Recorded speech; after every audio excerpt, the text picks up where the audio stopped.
So let's think about how long I have to wait and what the probability is it won't be resolved. Okay, and if we fool around with those formulas a bit and plug in some reasonable values, what you discover is look, suppose using sort of this particular analysis was done with technologies that are now over 10 years old, but at the time the idea, but the argument's the same, just there's some constants that change a bit. At that time, if I waited around 30 nanoseconds, the probability that it would be metastable was small, 10 to the minus 16th. You say, well, that's not very big. On the other hand, if you're building a circuit that's working at, a gigahertz, right, a billion times, this is a sort of failure where you could say, well, if I wait for this exponential amplification with this particular system for 30 nanoseconds, I should expect about one failure per year. What's neat, though, about exponential things is that even if I wait just a little bit longer, only another second or two longer, okay, now the probability of failure has dropped by a factor of 10. In other words, as I move this time bound out here, the thing I'll discover is that I'll have an exponentially decreasing probability of failure. So this is going to be the key to our solution. Okay, or at least our key to our patch that will hopefully do the best job we can. Okay, we're going to allow a little bit of settling time. What we're going to do is we're going to acknowledge that we can get into the metastable state, but once we get into the metastable state, if we can arrange not to look at the output for some period of time, if we delay, the longer we delay looking at it, the lower the probability is that we'll still be in the metastable state. Okay, yes?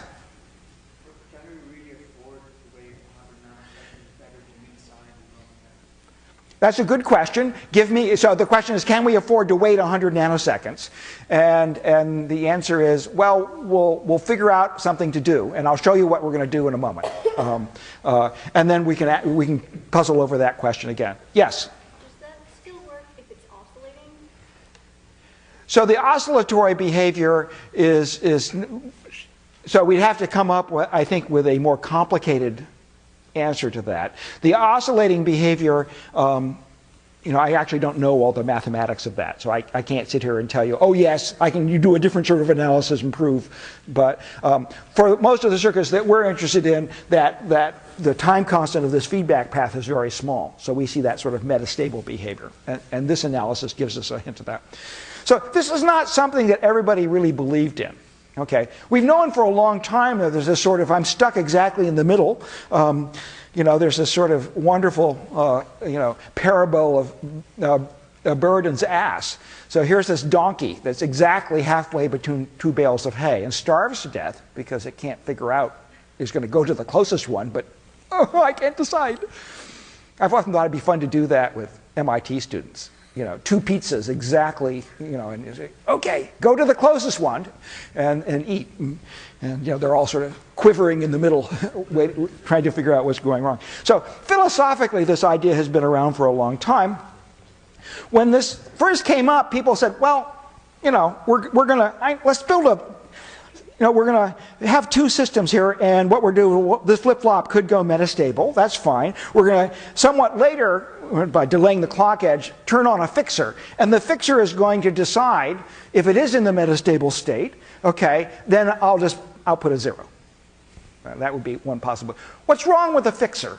Why doesn't the fixer fix the problem? You can sort of see the answer on the slide. The fixer doesn't fix the problem because the idea of saying, is this voltage exactly at this middle state, okay, is it in the forbidden zone, is itself a metastable decision. In other words, I'm trying to map this arbitrary analog voltage to a digital value in metastable state or not. Okay, so the fixer itself might, in fact, go metastable. So this just kicks the ball down the road a little bit. Well, I put the fixer on the fixer. Does that help? No. My favorite is this one. And here's a plan in which the idea is to say, well, okay, so we're stuck in this state, this metastable state here. I'll just declare my VIL and VOH in such a way, my values, my voltage spec in such a way, I'll just make the metastable state a valid 0. Okay, so now you can be stuck there and I'm saying, that's fine, it's a 0. Not a problem. So what's the problem with that one? I sort of like that. Sort of define the problem out of existence. Bogus answer, I'm going to define it to be a correct answer, and now I'm okay.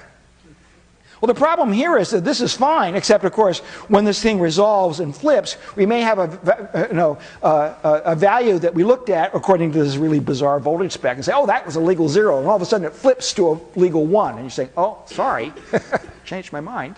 The idea is that because it's unstable, our circuit, without any additional changes to the input, may suddenly change its mind about what its output is, and it's not allowed to do that. Okay.